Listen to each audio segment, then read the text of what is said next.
This call is being recorded. I am recording our conversation. That's Please fine. don't hesitate to interrupt if you have any questions whatsoever. Um, and yeah, other than that, um, let's see. Yeah, other than that, yeah, I'm glad to see that you were born in Sagittarius season, Oh yeah. um, which is super awesome, super amazing, actually. Let's see, let's do like that. And there we go. And you're born in 88, which is a very rare configuration of Saturn, Uranus, and Neptune that we have as 88, 89, and 90. And Mhm. so your sun is at the end of the sign, which puts you within 10 degrees of Saturn and Uranus and Neptune to a degree. So I'm going to add alien constructs, this article about alien constructs. It's not the exact same sign, but because you also inherited this through progressions, like within the first 10 years, I'm going to share the article link. So Saturn alien Saturn power aliens can manifest from the heart, recognize false leaders and ego driven schemes, manifest anything in a three-dimensional reality, move time backwards and forward. Uranian power aliens can channel higher frequency beings, form higher conscious communities, easily access the causal plane, and deprogram brainwashed individuals. Sagittarius is ascension, but the Neptune power aliens can ascend, be mystical, hypnotize using astrology, put people in trance, assist to die, and cross it over. So when you download this, you'll see the article for that. And I just wanted to reference that because at the final end of Sagittarius, we see your rising is Taurus. So you and I are both Taurus risings. You have King of the Olympian gods, Jupiter here. So you would be an instrument of this very abundant, expansive quality. Taurus risings were natural kings, and the whole key about this is Taurus is I have, and AC is you. So you have who you are. You're the self-made individual. And what's really cool about that is Jupiter here gives you more of a Midas touch to really kind of evolve the value. It's kind of like having a contagious personality. It's very grounded, but then Pluto is on the other side of this in the seven. So what I noticed, having Pluto in the seven, is not really easy because oh my gosh, and it's exactly near your seven. So I'm also going to put in the alien construct article the Pluto shadow. Pluto shadow um, represents, for example, our capacity to attract people who are super obsessed with us, or like they can just kind of hate us for no reason because they're jealous, or once again obsessed. So Yeah. it, it could attract. And by the way, I don't think I told you. Please, if there's anything you want to mention, if there's anything you want to say, please don't hesitate to interrupt. And Okay. yeah, it's totally fine. And yeah, I think it's definitely going to go a long way towards. Let's see.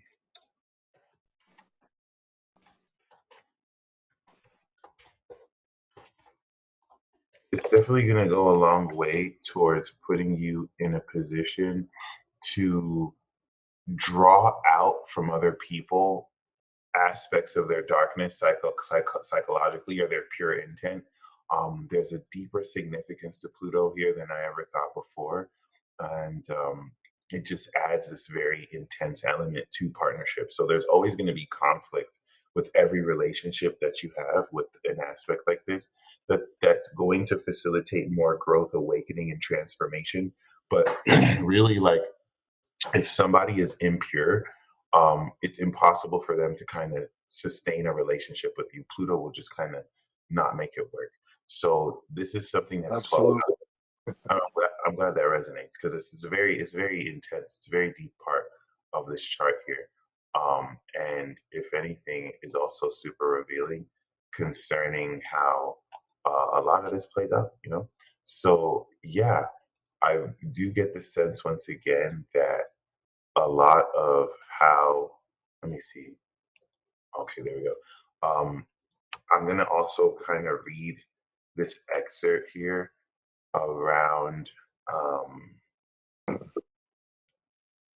did I do that? Oh, I'm gonna read this. Okay, there we go. I'm gonna read this excerpt here around how personally Pluto shadow aliens. So Pluto shadow aliens tend to form partnerships or marriages with individuals who take them into a sort of underworld experience. The Pluto shadow alien may describe how he was swept off his feet, deftly courted and seduced. Once secured in the underworld, the partnerships from worship to humiliation, seeking out the alien's vulnerabilities and often using knowledge of the same to destroy the alien's ego.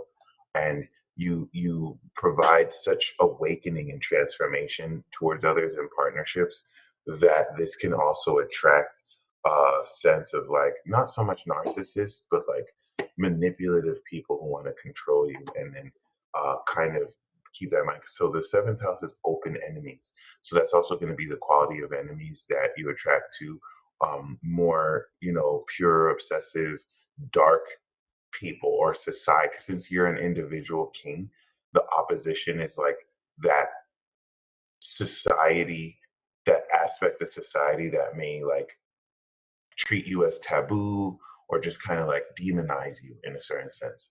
So it's not a bad aspect at all. It just has the potential to somewhat be troubling in a certain sense. Um, and just something to keep in mind moving forward, especially concerning how you're more in a position to own up to this than ever too. And so seeing that you have natural royalty, your vibration in your chart is that of the warrior ascended creator god, the warrior god, or the original, the authenticity in ascension, because Sagittarius is the ascended being, and so you're the original ascended being as natural king Thiago, which is important because we see your sun is in the eighth house, and so similar to myself, you and I are similar in that we're both Taurus risings, but my sun is in Gemini and your sun is in Sagittarius. So Opposites. right. So we both have Gemini, which means we manifest the truth. We value the truth. We value working smart, right? So the way I manifest my spirit is through Gemini. You paid me so we can talk, right? We're both going to manifest this, but whereas I focus more on talking one on one, you deal with the collective. You take the truth you manifest and you show it to people, and it opens up maybe even more of income potential because this draws boundaries in order for you to transform others and transform yourself. But I like to see this, if words are what we have, if ideas, we manifest ideas, then you're able to take the meaning of those ideas and show people the right way to invest, or you can find the right people to invest your ideas in, or you can find the right people to invest in your values. That's kind of what I learned with the eighth house. It's dealing with other people's resources to expand your work and wealth. So this could be good for stocks, crypto, real estate, really, other people's philosophies. You can also be aware of other people's beliefs in ways that with eighth house placements, people just kind of show you their secrets, or that you kind of see things from people that, they're probably trying to hide, or they can just kind of open up and tell you things about themselves that maybe, they wouldn't normally tell other people. But that's cool too because right with Oh, the my A house is packed. yeah, yeah, for real. It's actually some of the most powerful energy here too, because that stellium links your mind with the supernatural power. So the whole thing with Uranus and Neptune is they're extra dimensional. The ruler of your 10th house is in the eighth. So yeah, we both went through amazing career evolution. Jupiter that went through your MC has evolved your career. And now that it's in the 11th house chapter for you is going to now bring in the experience of the rewards from career. So you're going to experience this year literally like fame and fortune, meeting the right friends because you've done the work to now establish this knowledge. I'm going to give you a link, Celebrities with MC in Aquarius. The thing about MC in Aquarius is that we never fall off. You're literally developing uh, oh, wow. You're literally developing a very important sense of your legacy that is unconventional and has never really been done before. And so you'll see these celebrities like Will Smith, Dr. Dre, Matthew McConaughey, Miley Cyrus, like they never fall off. Like this is a one in a lifetime success that's collective. And so it's really speaking to how influential you're getting ready to be because the MC in Aquarius, especially in the 10th house, your legacy is to be known. Your legacy is to be known for the knowledge you kind of come out there and represent. And now that Saturn is going through your 10th, it's solidifying for the next 30 years this level of success, which is going to last. And once again, the 11th house Pisces is the friends, the colleagues, and this experience of success that you solidified, which is going to really bring in a lot of this fun. And it's aligning you with your destiny too, with Jupiter. So that's also something to keep in mind as well. I would say what's very important is a lot of what 88, 89, and 90, we hold the keys to the God force that makes the rest of the generations advanced. And I saw your email right now and I see how you have that there because out of all of us, you represent the more upper echelon, literally ascended perspective of this energy. So I'm a collective individual with the individual personality, and you're in an individual collective, right? With an individual personality. Individuals are just individual people. So you have an individual personality and you have an individual soul essence with the moon in Aries, where you have this warrior soul. Individual souls are one of a kind. You have what's also cool. Oh my God, dude, I didn't even notice this. Oh, that's so lit. So the person who I spoke to first had this, so I'm gonna make a special video, right? 12th house in Pisces is all about legendary status and Pisces sun moon signatures, right? But then 12th house placements, right? There's out of all the legends, like you have legendary status, but you're what we call an S-class hero in One Punch Man or an ultimate. You are an ultimate because, and you and I have the same type of ultimate status. We're Taurus risings with Mars in Aries. And so the ruler of our 12th house is there. And unlike me, you're the vessel of this. 12th house Mars in Aries is the divine masculine. It's the secret hidden identity, and not so much hidden as much as the transcendent quality of the masculine brought to, of course, the highest level because you have your own. You're a one man army with this. Like you have your own path that you kind of walk here, but you're now the vessel of this divine masculine force where you're holding space. This can make you misunderstood because you're going to feel, the need to take individual action that could be selfish to others and make sense to nobody but you always see the higher meaning of that. So I wanted to just, give you your flowers and give you props there because I recently learned this makes you an ultimate. An ultimate is basically a legend that has some kind of controller aspect over their legendary status, and it gives you the opportunity to kind of assist. So this is one of the, I guess, 12 ultimates, and you have it in the Aries. Now it makes sense because you're ascended being, you have an ascended spirit, you have the supernatural. So what I was going to say regarding that is you have an individual soul essence, you have an individual personality.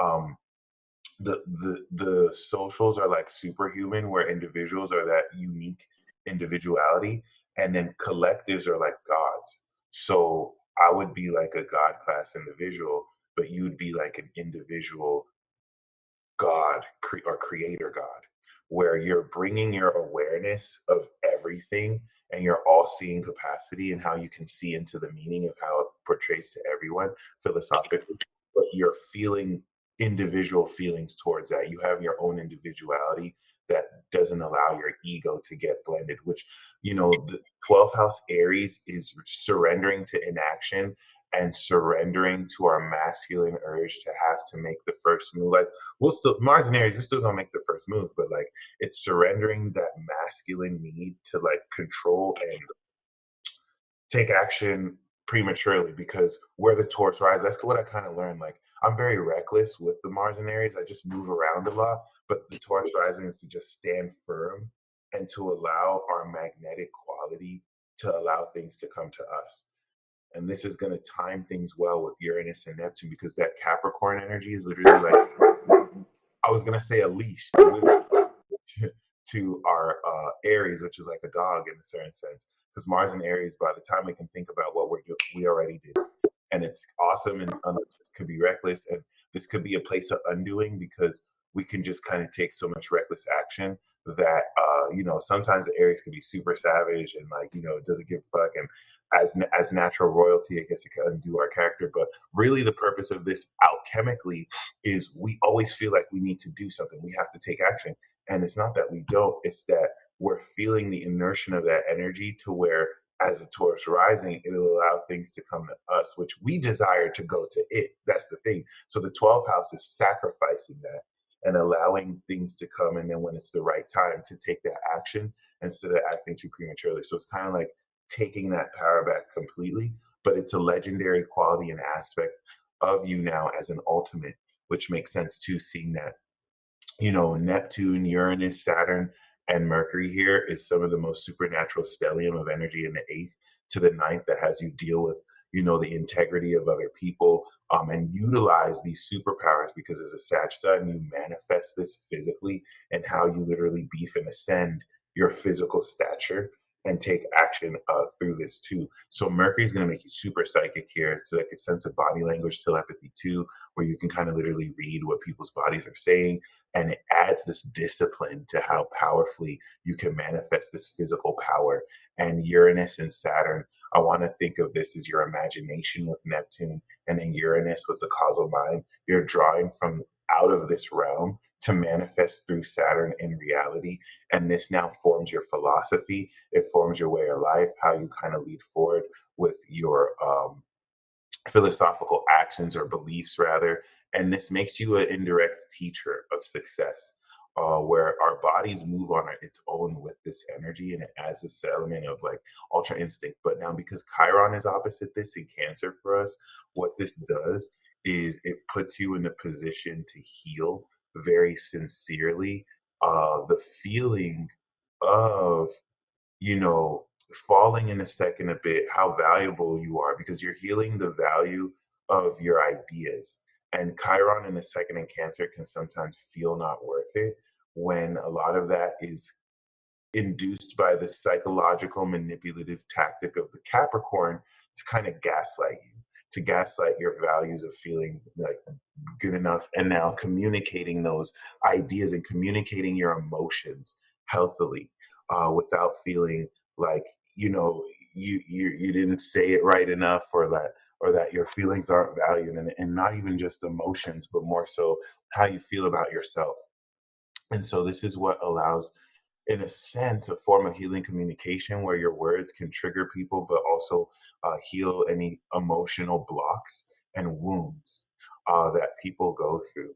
And I get the sense that you empathically pick up on energy too, on people's feelings, because this definitely adds a powerful empathy. It's just with Jupiter at the end of Taurus, it grounds so, strong a lot of the power you have, which is supernatural, into the physical strength to kind of make this super real. So that's dope. You got Venus 0 degrees Sagittarius, which coming out of Scorpio links well enough to Aries to add this adventurous quality of the heart. You're gonna love the adrenaline, the excitement to explore. Eighth house is it can be a bit dangerous here too because you can get into the nitty gritty of seeing into the more raw meaning of experiences and the darker facets of people's characters psychologically to confront wholeheartedly. So, did you have any questions so far? No, I'm just listening. Yeah, that's I'm a what's up. Sag, just over here. Right, and that's what I appreciate about Sag. It's an all-seeing vibration. It's the beginning of God consciousness, and it's like y'all hold space to see people's highest potential, and yeah, just to speak a bit on that stellium here with Capricorn, which is very, once again, super powerful. Um, a lot of like Capricorn, Pluto awakened this 2008. It hit y'all first, and we're awakening this for the first time. 2020, we returned our power, end of 2019, and so this we're utilizing this for the first time in a way that actually, you know, incredibly pushes forward consciousness. And Jupiter, that's slowly but surely making it, so Jupiter is actually right now on your north node. So you're literally like evolving this aspect of destiny, which your north node, like in the 10th, 11th destiny, is to use the resources. So no, south node, fifth house is like being on a basketball team. You have this very Taurus risings. We kind of love work. This could kind of be a love to take, it's not like as serious as fifth house Capricorn, but like you kind of find enjoyment in loving the work you do, and you're going to be a bit of a perfectionist when it comes to creating what you love. So you're going to use your mastered talents as a resource to contribute to a team, kind of like a basketball player who uses their talents to be a part of a team. And so your destiny is to really come into like this supernatural community of ascended masters and beings. It really allows you to form metaphysically peaceful communities that draw in that abstract and metaphysical, but really it's, in a nutshell, using your talents to contribute into success with a group, with a team, with a collective. That Jupiter in your 11th is going to really push forward to expand your social circle, and now really have you step into this leadership position where you provide and share this level of divinity. But yeah, dude, yeah, bro, your chart is amazing. I once again am really mind blown to see your legendary status here. I want to make this video soon because it's something that really brought a lot of context into understanding a lot more the significance of these 12th house superpowers. And in understanding your legend, you are the soul masculine with the moon Mars. You're going to understand this actions in a way that will creatively express this element of your own spirituality. And the whole 12th house Aries is walking the path less traveled. And, it just won't, certain people just will understand why you need to kind of do things on your own or keep to yourself. And it's just really you maintaining the legend of the original warrior, the original ultimate, being in a position to harness and transmute a lot of this, especially as an individual collective entity that reflects back as an ascended mirror, everything you see happening to the collective happening to you as well. So, other than that, your chart is very amazing. Mercury in between Saturn and Neptune is like telekinesis. It's like being able to organize and control your mind and control minds with hypnosis, trance, but really connect your mind and body with the intuitive physiological sense, to where like if you had a blindfold, it's like a spidey sense. Like someone can throw a ball and you can catch it intuitively, because it's like how linked your intuition is with your body, and your mind can process how to organize and control that, to think outside the box with Uranus. And you have a very powerful mind here with Saturn, which is very gangster in a way. It kind of, disciplines a lot of harnessing it. So I'm going to send you this recording, but did you have any final questions? No, man, I enjoyed just listening. That's I'm new to this. I just really started like a few months ago, just trying to figure out myself. sweet, Yeah. sweet. And yeah, congratulations, because I've always knew stuff, and I don't, but now I'm like actually like seeking the information. right. You see my eighth house, so I gotta know everything No, about definitely. everything. Right, right, right. It's like getting to the bottom of the truth and everything, Yep.